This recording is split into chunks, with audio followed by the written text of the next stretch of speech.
Good morning, guys. Welcome back to the channel. I'm driving to work this morning and just thought maybe while I was driving I would try to make a video. I don't know how well the audio quality or anything else will be, but you get to go along for the ride with me for a few minutes. Just want to talk to you this morning about trucks. You know, this channel being father to the fatherless and talking to young men. Just want to talk for a minute about trucks. Cars and trucks, I guess. You know, I've always been in a truck. I grew up, my dad was a tradesman. He was a carpenter, built houses. In his later years, he installed vinyl siding and windows in houses. And so I grew up all my life going to work with my dad. Dad was, you know, self-employed like I am. And I guess in many ways I've grown up to be my dad, because I'm doing the same work I've been doing all my life. So yeah, Dad always did this, and he always had a big truck, and he never had a diesel until the very end there. His last truck was a Cummins diesel. And so today at 40 years old, I just within this last calendar year got into a Cummins diesel of my own, and I'm enjoying it thoroughly. It reminds me a lot of my dad, riding to work with him. I guess that's a daddy thing. That's something else about being a daddy, is whatever things you do with your son, he's gonna cherish it because he did it with you. And for me, you know, I have very fond memories of riding down the road in the work truck with my dad, listening to the Cummins diesel, listening to country music on the radio.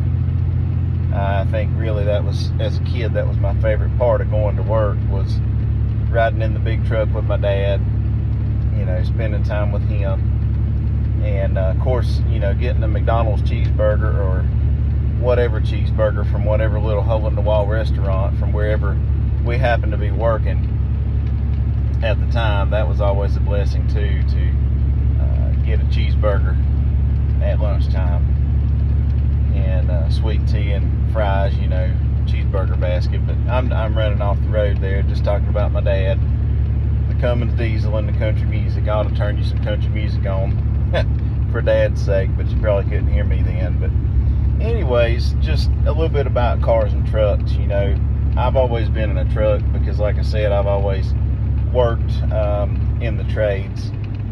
And so you know, I've had cars, and I like cars, you know, for what they're worth, but I'm always having to haul something everywhere I go. So for me, it's a truck.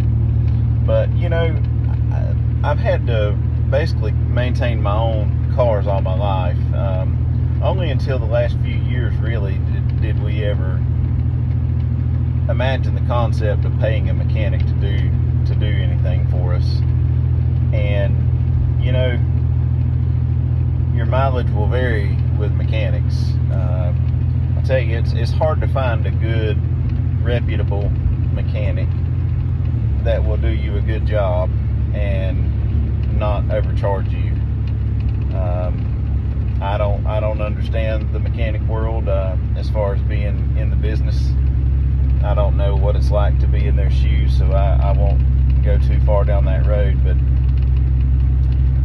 for the most part, I've maintained my own cars and trucks, kept my own stuff running. Excuse me. I've tried to pick things that were reliable, and I'll just go ahead and tell you, I started off in Fords. My daddy, you know, all of his life was a Ford man, I think. He had some Toyotas, but mostly Fords, and so I should have been a Ford man. Of course, again, my dad's last truck before he passed away was a Cummins, and that left an impact on me. But before that, it was all Ford. And in my early life, I started out with Fords. Had Ford Tauruses, Ford F-150s, and you know, given that mine were old junkers, you know, I was poor, couldn't afford nothing, didn't have credit, didn't, you know, go get a nice something from a car lot. That never. I'm 40 years old, and this is the first truck I've ever went and dealt with a bank to get, and this thing's 10 years old and got over 250,000 miles on it. And anyways, I started out with Fords, and I had nothing but trouble with Fords. Whether it was a Ford car, Ford truck, they were nothing but trouble. I just couldn't keep them running. And the thing about them is they would develop issues that couldn't be fixed. You couldn't figure out what was wrong with them. And I don't mind changing parts. I've changed transmissions, clutches, all the basic tune-up stuff, spark plugs, wires, distributor cap, rotary button, oil changes, front end parts, brakes. Always did my own brakes, muffler work when something would come up with the exhaust. I would do all that stuff, but the Ford trucks would come up with issues that I couldn't even get diagnosed.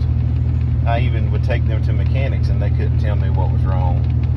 And so I got out of Ford when I got my first Chevrolet. I got a Chevrolet truck. It was a 98 Chevrolet 2500 two-wheel drive. In fact, I still currently have that truck, and I've had it for about 20 years now. Still sitting in the yard at home, still runs and drives, it has like 330,000 miles on it. It's a factory engine, factory transmission, still runs.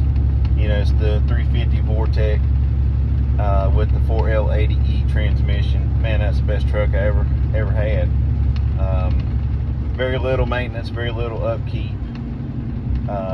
Just dependable road warrior. So yeah, that's what I want to talk about. If you get a chance, you're looking for a pickup truck. I guess your experience may vary from mine, but I always had really good luck with the older Chevrolet trucks. I'd say anything from 96 probably till 2006 in Chevrolet pickup trucks, you're going to have a good fortune with them. You will do better in the 2500s than the 1500s, just because the 1500s had the 4L60E transmission, and they just didn't hold up. 100,000 miles maybe, you'd be rebuilding your transmission. Where in the 2500s, I have two of them currently that are near or over the 300,000 mile mark with the original factory transmission and 4L80E, and they're still running just fine. So yeah, 96 to 2006 in the Chevrolet trucks, preferably a 2500. Those are good poor boy work trucks. You might have to change a water pump or power steering pump, batteries and alternators and things like that, brakes, oil changes, but other than that, they're good dependable trucks.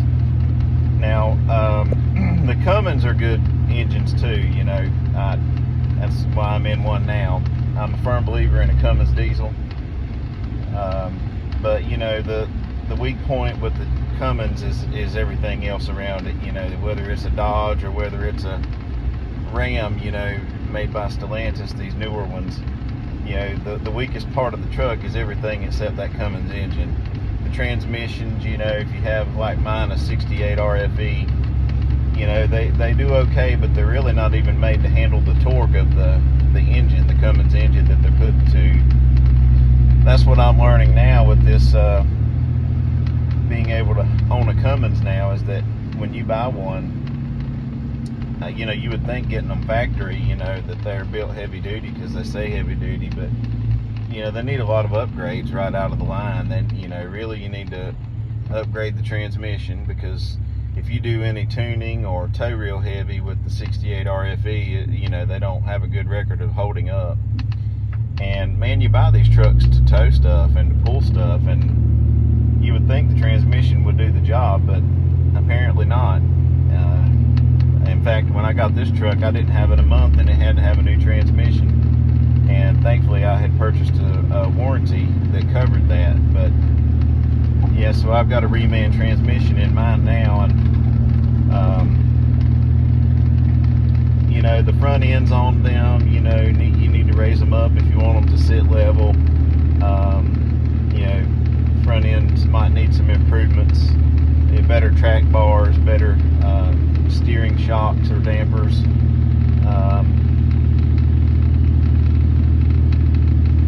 You know, this one is a 2015, and it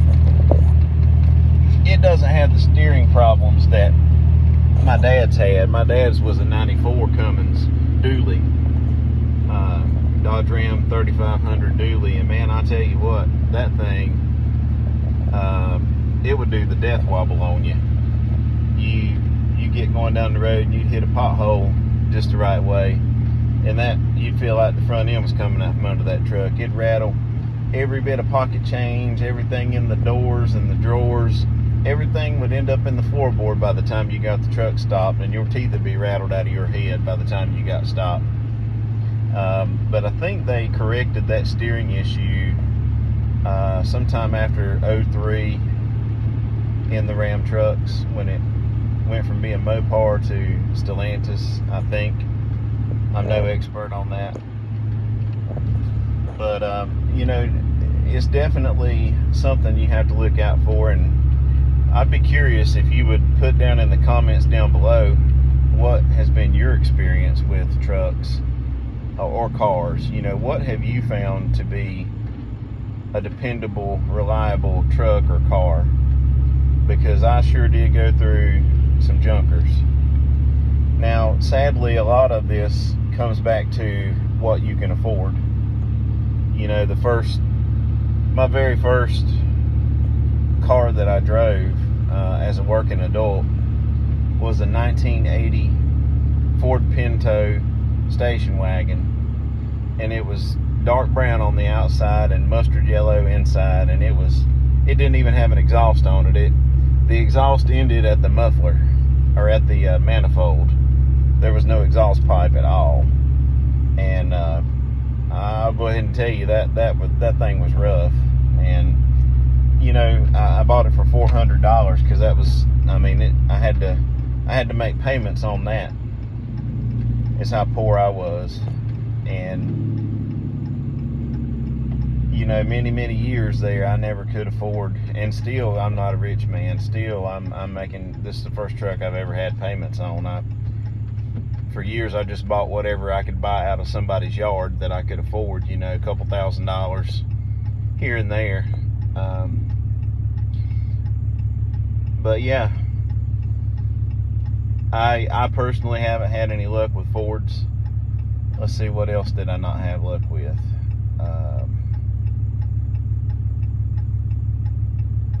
Dodge, I had one Dodge truck that had a gas engine in it, and it had issues.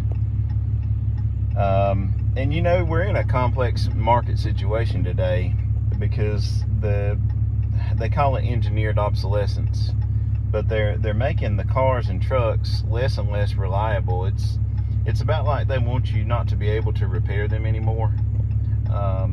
If you do have to repair them, it's very expensive because of all the technology they've added. And really, it's almost like they want you to just drive it until something goes wrong with it, and then they just want you to throw it away and go get another car. And you know, I'm not fond of that. I like being able to fix my stuff and have it for a long time and maintain it, you know, and get many years of service out of that investment. But more and more, it seems very challenging to try to get a reliable car or truck. You know, even Toyota, I saw a video the other day that said that the Toyotas are having trouble with their engines in their new Tundra trucks, which is crazy because, you know, these last many years, 10 or 15, 20 years, everybody was preaching Toyota. You know, Toyota's the only thing reliable. It's better than all the American, you know, Toyota's better than Ford, Dodge, Chevy, all of them. And now even Toyota is having trouble with their engines. And of course, I think many of them went, any kind of a car that went to that CV CVT, constantly variable transmission, through the Obama regulation years, you know, those things were a nightmare. So I don't recommend anything with a CVT transmission. Really since 07, when emissions came in under Obama, up until now, you've got to be real careful what you get. Anything 07 and newer, man, you can get a pig in a poke. You can get something that has a lot of problems if you're not careful. And that's why I always stuck to the older Chevrolet trucks, things that I knew, things that I understood, things I knew I could fix.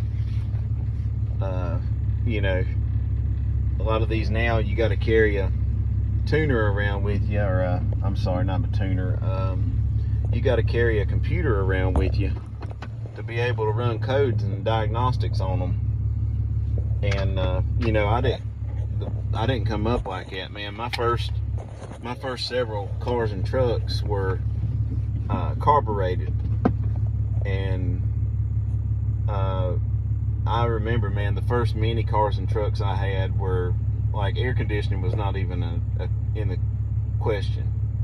It was my first 10 or 15 years of driving cars and trucks.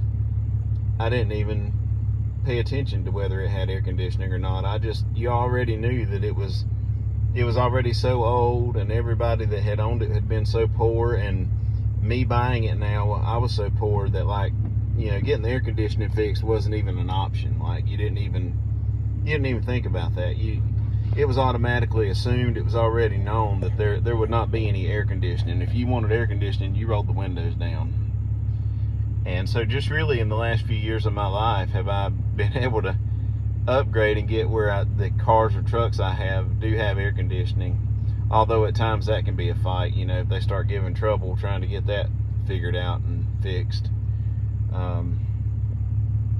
But yeah, how about you guys? What have you found to be reliable? For me, it's been Chevy small blocks, and Cummins diesel. How about for you? What have you found that you have had good service with? I'd be curious to know. If you'd be willing to put that down in the comments, I would appreciate that. I'd appreciate your input.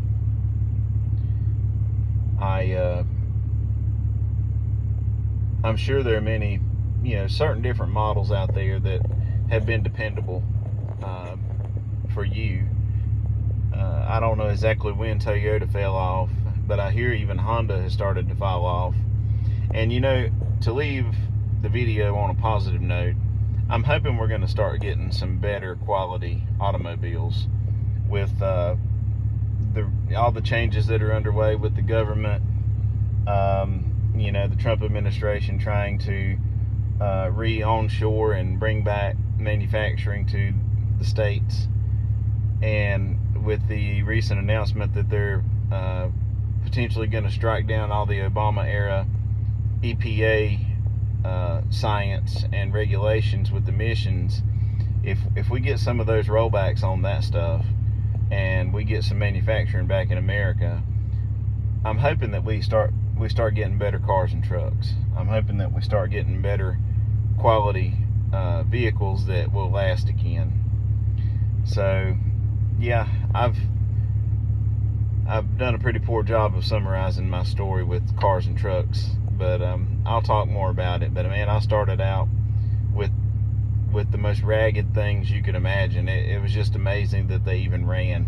I had one Ford F-150 that the exhaust system was rusted out in it, and it just continually, the exhaust system fell out from under the truck. Many a times I would hit the highway, and upon hitting second gear and making the turn onto the highway, there would go your exhaust system. It'd just come out from under the truck. You'd hear the truck get real loud, and you'd look up in the rearview mirror and you'd see your, you know, 8 or 10 foot long tailpipe and muffler system, you know, spinning in 360s on the highway back there behind you, diverting traffic to the sides. And you'd have to pull over. I'd have to get my coat hangers out, my toolbox out, and wire my stuff back up with coat hangers. And I did that many a days. Started out with rough vehicles that, you know, one of my friends said, he was being funny. A lot of us boys around here that grew up like me and, you know, in the trades and grew up poor, we had to learn to work on everything ourselves because we couldn't afford mechanics. We couldn't afford something that wasn't falling apart. Everything we ever had was falling apart when we bought it.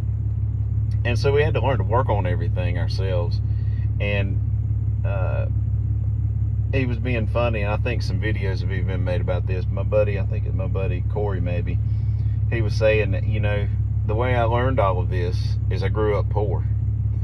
When you grow up poor, you have to learn to do everything. You know, you become very hands-on, and you work on the house, you work on the cars, you work on the plumbing, the electrical, you do a little bit of everything.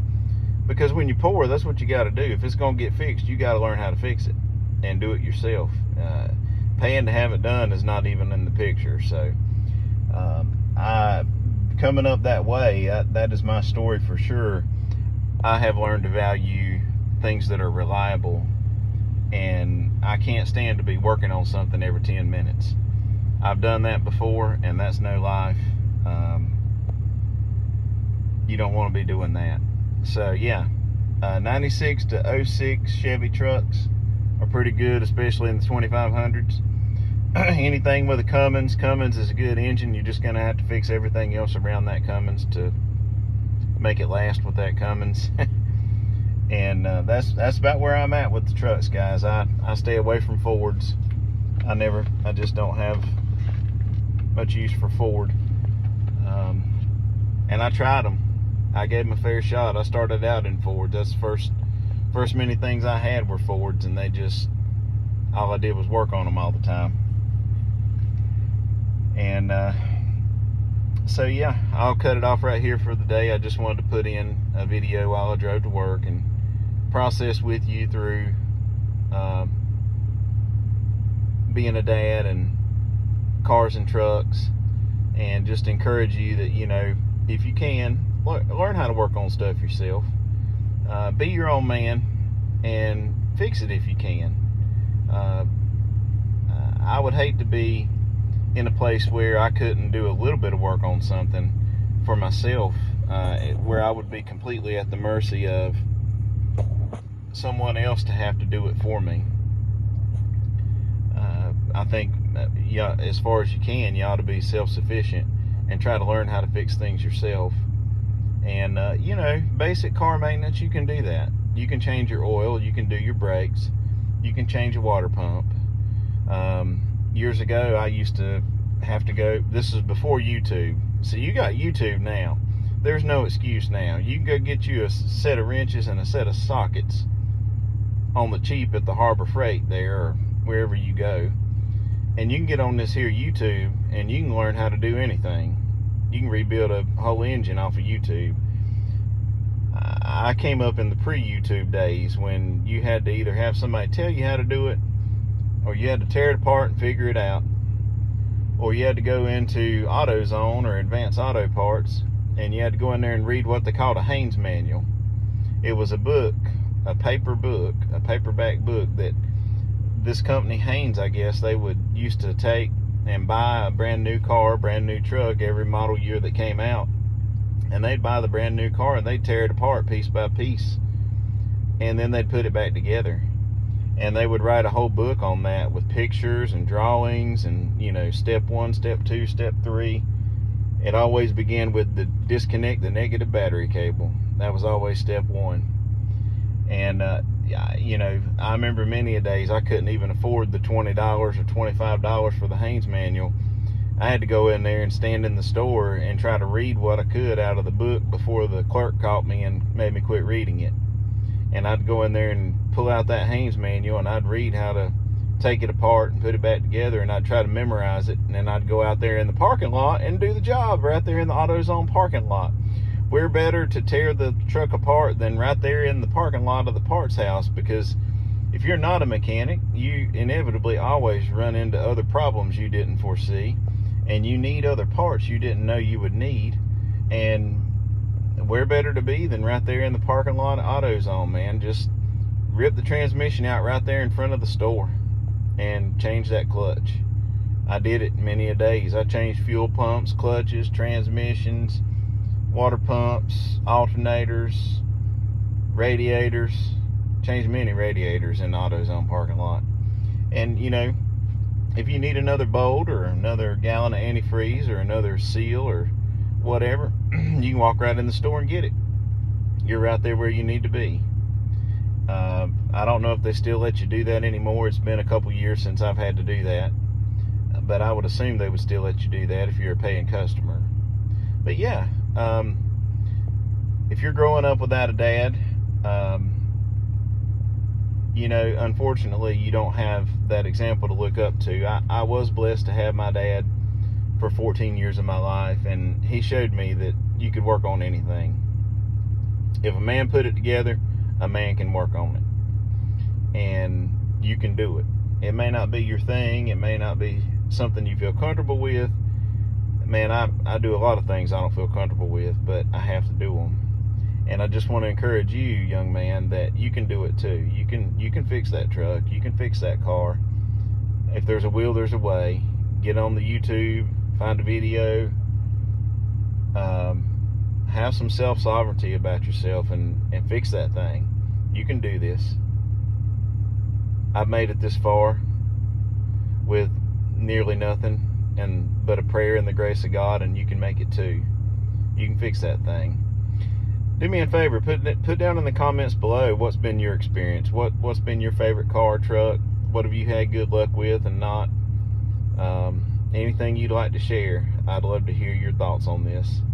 And I trust God will give you a good day. God's been good to you. Jesus loves you, and I do too. And I hope y'all have a good one.